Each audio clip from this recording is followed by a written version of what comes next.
और नीतीश कुमार को भी मुस्लिम वोट की जरूरत, दोनों को मुस्लिम वोट चाहिए, एक को बिहार में चाहिए, एक को आंध्र प्रदेश में चाहिए। इसलिए बैक डोर से उन्होंने हेल्प नहीं करी और मोदी जी के पास इसको कमेटी में भेजने का कोई चारा नहीं था। समझ गया, मजबूरी थी। अब मैं जरा संदीप जी के पास चलूंगा। संदीप भाई, ये जो मुस्लिम्स विरोध कर रहे हैं, मैं बहुत टेक्निकल चीज में नहीं जाना चाहता, मैं बहुत माइक्रो लेवल पे नहीं जाना चाहता। मुसलमान जो कह रहे हैं, आज अखिलेश यादव की नोकझोंक अमित शाह से हो गई, राहुल गांधी ने भी कहा, ओवैसी साहब ने भी कहा, सबने कहा कि भाई ये मुसलमानों को कहीं ना कहीं अब चूड़ी टाइट कर रहे हो। असली विरोध क्या है? अगर डिस्ट्रिक्ट मजिस्ट्रेट को सारा काम दे देंगे या नॉन मुस्लिम्स को दे देंगे, मैं जरा चाह रहा था कि ये जो खेल था, जिस खेल पर विरोध हो रहा है, वो क्या है? दीपक भाई, वक्फ प्रॉपर्टी या औकाफ प्रॉपर्टी, जो वक्फ के लिए ही एक प्लूरल वर्ड है, ये भारत में दिल्ली सल्तनत बनने के बाद से काफी प्रोमिनेंट एक लीगल कॉन्स्टिट्यूशन रहा है। 800-900 साल सदियों से भारत में होगा। अच्छा, सदियों से चला रहा है। सदियों से 9 सदियां तो हो ही गई। और जैसे जैसे सल्तनतें बदलती गई, कानून बदलते गए, इसका ढांचा भी बदलता गया। लेकिन मोटे तौर पे वक्फ के मामले में ऐसा था कि जो भी एक प्रैक्टिसिंग मुसलमान है, वो अपनी प्रॉपर्टी जब डोनेट कर देता है, या तो रिलीजियस पर्पस के लिए, या एजुकेशन पर्पस के लिए, या चैरिटेबल पर्पस के लिए, तो वो वक्फ की प्रॉपर्टी बन जाती है और उसका गरीबों के लिए, पढ़ाई के लिए इत्यादि इस्तेमाल होगा। अब समय समय पे पिछले 150 सालों में अनेक कानून आए।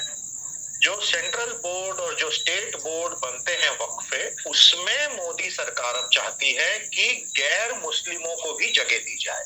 ये सबसे ज्यादा विवादास्पद अभी बनता है। That is the point. ये है दुखती रहा। तो कांग्रेस के सांसद ने, जैसे केसी वेणुगोपाल साहब ने भी कहा कि हम हिंदू हैं, लेकिन हम हर धर्म का सम्मान करेंगे क्योंकि हम सेक्युलर हैं। अगर आप वक्फ बोर्ड में गैर मुस्लिमों को डाल रहे हैं, तो कल क्या हिंदू, जैन, क्रिश्चियन में आप मुस्लिमों को एंट्रियां देंगे? और ऐसे बहुत सारे तकनीकी मुद्दे हैं जिसपे बीजेपी की सरकार इस कानून को पिछले 10 सालों में क्यों नहीं लाई, अभी क्यों लाई? वो तो निश्चित तौर पर एक राजनीतिक स्ट्रेटेजी है, बीजेपी के लिए फायदेमंद। आ रहा हूँ, बड़ी बात जी संदीप जी ने कहा। उन्होंने कहा देखिए भाई, ऐसा है कि कहीं ना कहीं मुस्लिम्स की जगह कुछ ना कुछ हिंदू ऑफिस बेयरर्स को डालने की कोशिश कर रहे हैं, डिस्ट्रिक्ट मजिस्ट्रेट को पावर दे रहे हैं। एक तरह से इंटरफियरेंस है ये, जिससे मुस्लिम सेंटिमेंट्स हर्ट हुआ है। मैं एक सवाल टाइगर ये करना चाह रहा था कि क्या आपको लगता है कि आज जो कुछ वचलिए, ये तो वक्फ एक्ट का मामला था, क्या आज की तारीख में मोदी इस स्थिति में नहीं है कि अपनी मन मर्जी का कोई कानून पारित करा ले?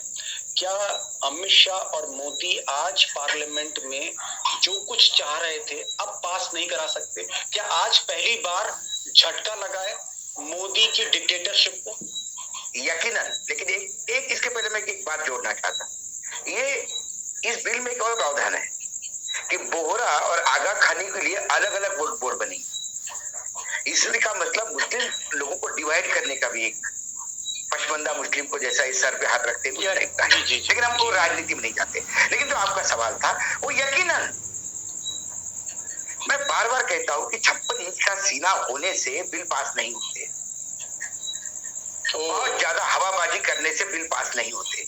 मनमोहन सिंह तो बोलते ही नहीं थे, लेकिन सारे बिल पास होते थे क्योंकि पीछे आपके लोग थे। मोदी जी 2014, 2019 ये दोनों जगह भूल गए कि उनकी आवाज में तो दम था, उनकी जो चाहे वो जो मनमर्जी से कर सकते थे। मोदी है तो मुमकिन है बोलते थे, और सिर्फ इस वजह से कि पीछे 300 प्लस थे, 300 सांसद थे, 300 सांसद की फौज थी। आपके सेनापति आपके फौज के नाम से जाने जाते हैं। पुराने इतिहास में लिखा होता था ये 15 हजारी, 7 हजारी, 5 हजारी सरदार। 5 हजारी मतलब 5,000 घोड़ेसवार वाला, 15 हजारी मतलब 15,000 घोड़ेसवार वाला। वैसे ये सेनापति थे 300 वाले। मतलब हमेशा झंडा लेके चले, पीछे 300 सांसद। अरे अभी 240 पे आ रहे हैं। सरकार बचाने के लिए माए बाप करके घूमना पड़ता है, भीख इकट्ठा करके 272 क्रॉस करने पड़ते हैं।